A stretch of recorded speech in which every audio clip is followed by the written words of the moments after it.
ये मंदिर भी इसी जो राजराजेश्वरी मंदिर है उसका हिस्सा है, लेकिन दिक्कत क्या है कि इसमें मूर्ति नहीं है तो पहचाना नहीं जा सकता है किस चीज़ का मंदिर है। तो आइए आपको एक चीज़ और बताते हैं। और बीच में ये भी मंदिर है, ये भी मंदिर है, वो भी मंदिर है, ये तीनों मंदिर है, लेकिन इन तीनों में कोई मूर्ति नहीं है और पहचाना नहीं जा सकता है। और आज आपको एक चीज़ और बताता हूँ, वो है ऊपर का। तो आज आपको एक और चीज़ बताता हूँ, वो है ऊपर। देखिए ऊपर जो शेर है उसके पंजों के नीचे कौन है? हाथी। और हाथी और शेर दोनों एक साथ दिखाए गए हैं। तो इससे क्या प्रतीत होता है कि भाई जो दोनों जो जानवर हैं, जो शक्तिशाली जानवर हैं, बड़े बड़े जानवर हैं, उनको शक्ति के रूप में, जिनको शक्ति के रूप में पूजा जाता है, वो दोनों एक साथ हैं।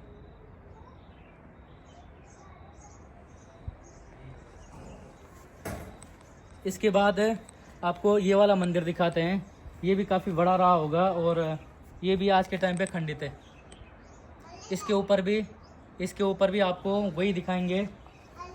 ये ऊपर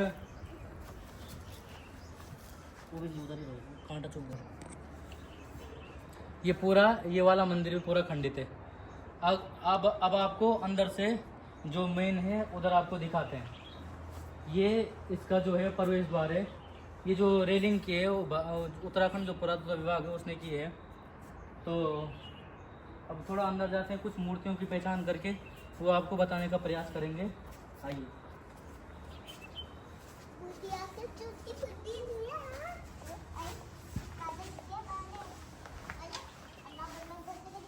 ये जो मंदिर है, ये जो पूरा मंदिर टिका हुआ है, ये इतने बड़े इन खम्भों पे टिका हुआ है।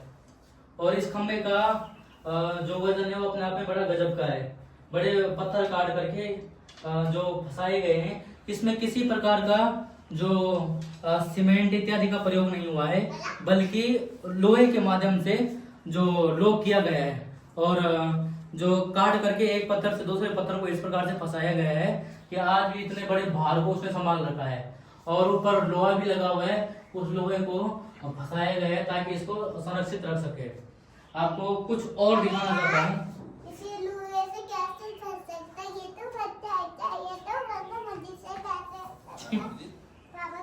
रुक जा।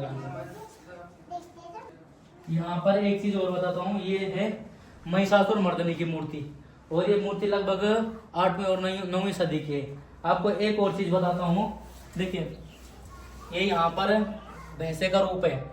जब भगवती ने महिषासुर नाम के राक्षस को मारना चाहा था, तो उसने, महिष मतलब संस्कृत में भैंस होता है, तो उसने भैंस का रूप धारण किया था। तो ये महिषासुर है। और इसमें क्या है, यहाँ से जब उसने वो आदमी का रूप धारण किया है, तो भगवती की एक हाथ से जो है इसको, भगवती ने इसका सर जो है पकड़ रखा है। दूसरा, इसके जो भैंस वाले रूप है वहाँ पे क्या कर रखा है, वहाँ पर पंजा रखा हुआ है।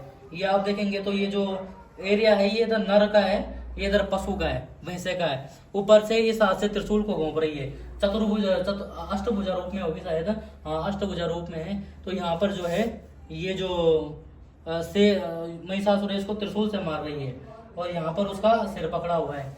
एक ये हाथ है और इस हाथ में जो हथियार हैं वो हैं, ये घंटी है और ये जो है खड्ग प्रतीत हो रहा है, ये त्रिशूल है। और इन दोनों हाथों में ये त्रिशूल नजर आ रहा है। यहाँ पर कुछ स्पष्ट नहीं दिख पा रहा है। तो ये पूरा रूप महिषासुर मर्दनी का और इस प्रकार की ये मूर्ति, ये जो मूर्तियां हैं सारी खंडित मूर्तियां हैं। और इस पे जो कुछ चीज समझ नहीं आ रहा है, तो आप आइए। ये उमा महेश की मूर्ति लग रही है, कुछ गणेश जी की मूर्ति हैं, ये भी गणेश जी की मूर्ति है, ये भी गणेश जी की मूर्ति है। ये वाली मूर्ति सूर्य की हो सकती है, स्पष्ट नहीं है लेकिन सूर्य की हो सकती है। तो आप आइए, आपको एक और बताता हूँ। ये जो मूर्ति है, ये मूर्ति वराह भगवान की है। ये इसका टूटा हुआ हिस्सा है।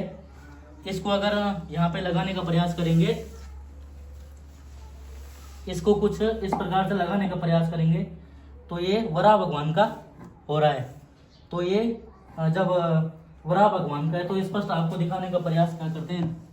ये जो मूर्तियां लग रही हैं ना, ये आपको लग रहा होगा कि ये खड़े में मूर्तियां, ऐसा नहीं है, बिल्कुल भी नहीं। जैसे अयोध्या में श्री राम जी की मूर्ति बनी है, ऐसे प्राचीन मूर्तियां बनती थी। तो ये साइड से भगवान जो विष्णु के हैं वो अवतार दर्शाए गए हैं। मेन रूप से 10 अवतार, वैसे उनका 24 अवतार हैं।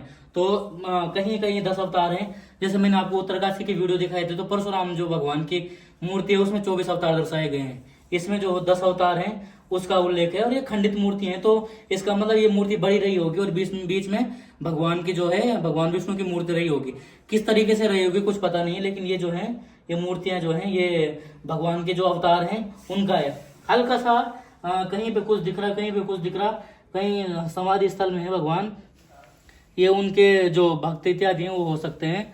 और वो जो बुद्ध, जो मैंने आपको ये बुद्ध बताया, 24 अवतार हैं, तो 24 अवतारों में से भगवान बुद्ध को भी एक अवतार माना गया है। क्या पता वो अवतार जो है वो यहाँ पे उकेरा गया है। यानी कि 10 अवतार में भी बुद्ध अवतार आता है, क्या पता उस अवतार में से एक अवतार जो है यहाँ पे भगवान बुद्ध का है। ऐसा नहीं भी हो सकता कि ये बौद्ध बाहुल्य क्षेत्र का के समय का नहीं होगा। ऐसा भी हो सकता है कि 10 अवतार में से एक अवतार जो है यहाँ पे उकेरा गया है, कुछ भी हो सकता है। राजेश्वरी का मंदिर है, तो किसी समय यहाँ पे बलि प्रथा भी होती होगी। तो ऐसा कहा जाता है कि ये जो क्षेत्र है यहाँ पे बलि होती थी।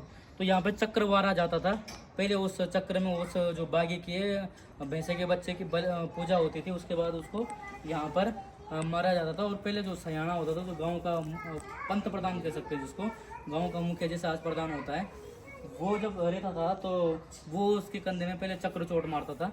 तो फिर ऊपर तक कैसी थी, गलत थी, सही थी, उस पर मैं नहीं जा रहा हूँ, लेकिन यहाँ पर उसको वारा जाता था। और यहाँ पे एक छोटा सा शिवलिंग भी है, यहाँ पे एक छोटा सा शिवलिंग भी है। और इसके बाद यहाँ पर कुछ मंदिर ये है, ये भी खंडित ही है।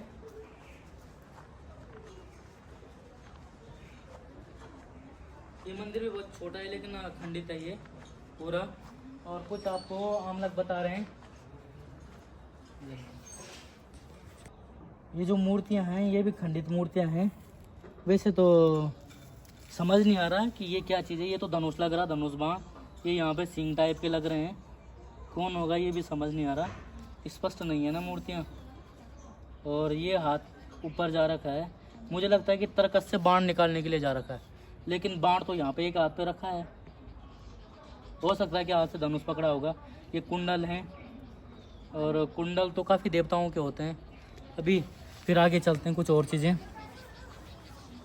का। ये प्राचीन मंदिर यहाँ पर आप देखेंगे अच्छी तरीके से।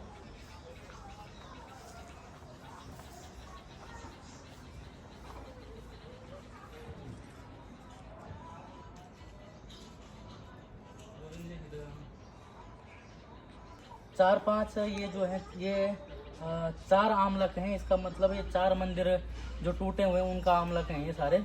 और यहाँ पर आज भी पड़े हुए हैं। ये जो है यहाँ पे जो ये जगह रखी जाती थी, तो ऐसी जगह पर मूर्तियाँ रखी जाती थी। और इसका तो अभी पता नहीं, और क्या पता ये शोपीस के लिए बनी हो, लेकिन यहाँ पर जो है रखी जाती थी। ये इसको बोलते हैं सुकनास। ये मंदिर था, मंदिर एक टाइप का ये मंदिर ही है। तो इसके ऊपर इसको सुकनास कहा जाता है। ये मुख टाइप का बना हुआ है, तो ये मंदिर का सुकनास है। ऊपर जो शेर दिखा है उसके नीचे जो बना हुआ मंदिर का सुकनास है। तो इसके बाद हम आगे बढ़ते हैं। ये भी सुकनास ही लग रहा है यहाँ पर। और ये जो है यहाँ पर ये कुछ मूर्तियाँ हैं, इनको द्वारपाल के रूप में, ये उपासक उपासिका के नाम के रूप में इनको उकेरा गया है। और यहाँ पे बहुत सारी मूर्तियाँ हैं जो आज भी हैं यहाँ पे, ये वाली मूर्तियाँ। और जैसे आप यहाँ पे देखेंगे तो यहाँ पर दीपक जलाया है किसी ने, तो उसका मतलब यहाँ पे मूर्तियाँ रही होंगी, यहाँ पे रखी गई होंगी मूर्तियाँ। बहुत ऊंचा मंदिर है ये। और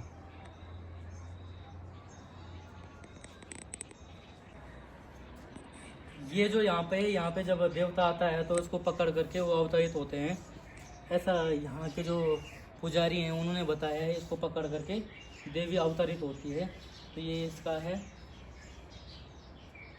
और अब देखो ये वाला जो मंदिर है वो बाहर है, मंदिर प्रांगण से बाहर। आपको एक और चीज़ बताता हूँ। देखो ये इसका जो है आमलक यहाँ पड़ा हुआ है, किसी को कोई चिंता नहीं है। पुरातत्व विभाग वाले सरकार पे हम बार बार ज्ञान कोसते हैं कि सरकार कुछ नहीं कर रही है। ये हमारी जिम्मेदारी है इसको ठीक तरीके से रखना। आपको एक और चीज़ बताता हूँ।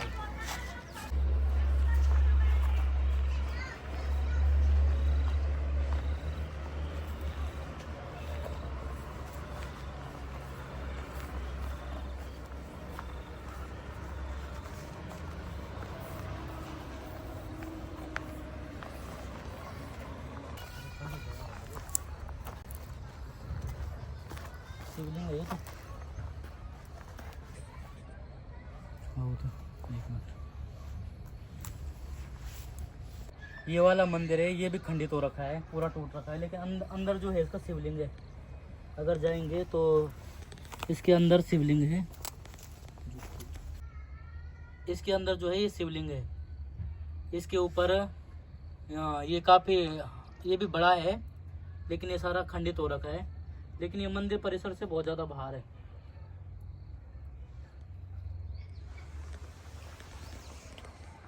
इससे ये पता चलता है कि यहाँ तक इस मंदिर का विस्तार था, वहाँ तक ही वो मंदिर इतना छोटा नहीं था। बहुत सारे मंदिर इस प्रांगण में थे। मेरे को लगता है कि ये उत्खनन भी उसी टाइम का हुआ है। ठीक पीछे यहाँ पे ये रेलवे का काम चल रहा है। मानते हैं विकास आवश्यक है, पर विकास के साथ साथ विनाश ना हो, इसका हमें ध्यान रखना पड़ेगा। तो ये पहाड़ की चोटियों में यहाँ पर ये सुंदर से मंदिर, और इनका आज के टाइम पे ये स्थिति, इस जो यात्रा को, इसको जो पूरा कैद किया है, और जिनके माध्यम से मैं इस चीज़ को समझ पाया हूँ, क्योंकि इतिहास से पीएचडी कर रहे हैं श्रीनगर में अपने मित्र रोबिन जी। उत्तरकाशी में हमने ग्रेजुएशन साथ में किया था, और यहाँ पर थोड़ा बहुत जो इन्होंने पढ़ा है मैंने समझा है, थोड़ा बहुत मैंने समझा है, इन्होंने बहुत कुछ पढ़ा है। उस चीज़ को हम दोनों ने यहाँ पर थोड़ा बहुत समझने की कोशिश की है, उतना हम भी नहीं समझ पाए। और इन्होंने ही पूरे रास्ते सभी मंदिरों की मेरे साथ वीडियो बनाई, जानकारी भी दी। तो रोबिन जी हमारे साथ हैं, आपका भी बहुत बहुत धन्यवाद।